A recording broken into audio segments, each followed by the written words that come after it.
Lisa, one of your areas of interest is organizational development and people development.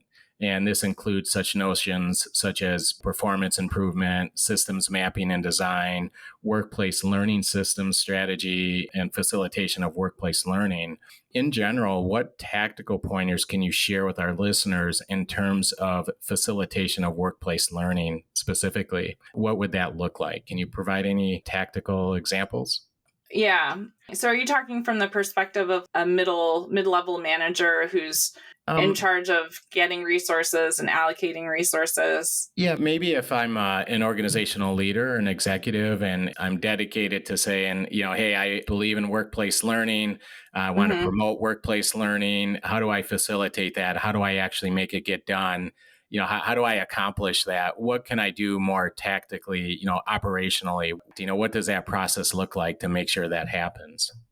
I think it's getting a team together who's able to help you engage in data-driven decision making that's aligned to strategic organizational objectives. So, and this data-driven decision making means that whoever is going to be leading the L&D effort needs to go and engage in some of that empathetic design-based thinking that we were talking about earlier in this episode, where whoever's leading that function is really digging into the different groups in the org, what's hanging them up and preventing them from moving forward or being more effective, and creating programs and interventions that are specifically designed to achieve business results and address the specific barriers that are happening in those groups of workers at different levels in the organization. So the L&D leader needs to be able to get that information from multiple levels in the org, and they need to be able to select strategically the interventions. Learning and development training, for example, is one form of intervention that we can engage in as L&D professionals and create. But it only solves about 10% of the issues that you have for performance in an organization. So without being able to access and resolve those other 80 to 90% of the issues that are blocking people from being able to do the good job that you hired them to do, then you're never going to be able to move forward. So when you're recruiting for that L&D leader position and leadership roles, you need to be able to tap into individuals who have a broader perspective on L&D than, we're just going to create training. Because that's probably not going to get you where you want to go in the end of the day. It'll get you some of the way. But we also need people who are able to, in the L&D role, look at other causes of gaps, so information feedback loops. Are they happening? Are incentives properly placed in the organization at different levels to ensure that they're aligned with people's values as well as the organizational values? Are resources being allocated appropriately at the strategic level, at the mid-level, at the individual level? Do people have what they need to get their jobs done? And then do they have the knowledge and skills, or do we need to upskill, or do we need to access more skill? So hiring somebody who's able to see a bigger picture in your L&D area, I think is quite useful.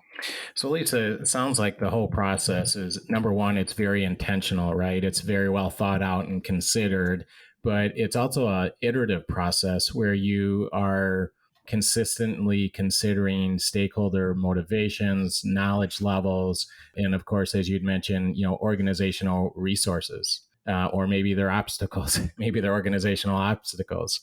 Absolutely. Don't have to do everything at once. You can try to figure out what are some of the barriers, and then strategically select which you're going to go at first, and where your low hanging fruit is, what's going to give you the biggest return for your efforts. And there's a lot to consider, but I think hiring somebody and tapping into talent pools that can get at a variety of different interventions So you mentioned, Lisa, there's a lot to consider, and I believe that to be the case for sure, and that a lot of organizations hire people that really understand this. Is it fair to say that in general, most organizations aren't equipped to do this on their own? That because it is, learning and development, there's principles and there's good ways and bad ways to go about that.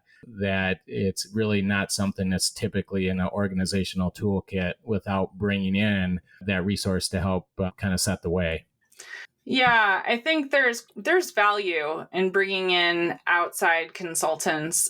An outside consultant is impartial. They don't they're they're a little Yeah. bit better able to solicit, I think, information that's might be there but more hidden than Yeah. an internal person Mhm. sometimes. Although they'll need to talk to more people, there's fewer assumptions going into the situation. And Yeah. so getting third party help or outside consulting help to resolve issues as a strategy to bring everyone to the table can be super useful.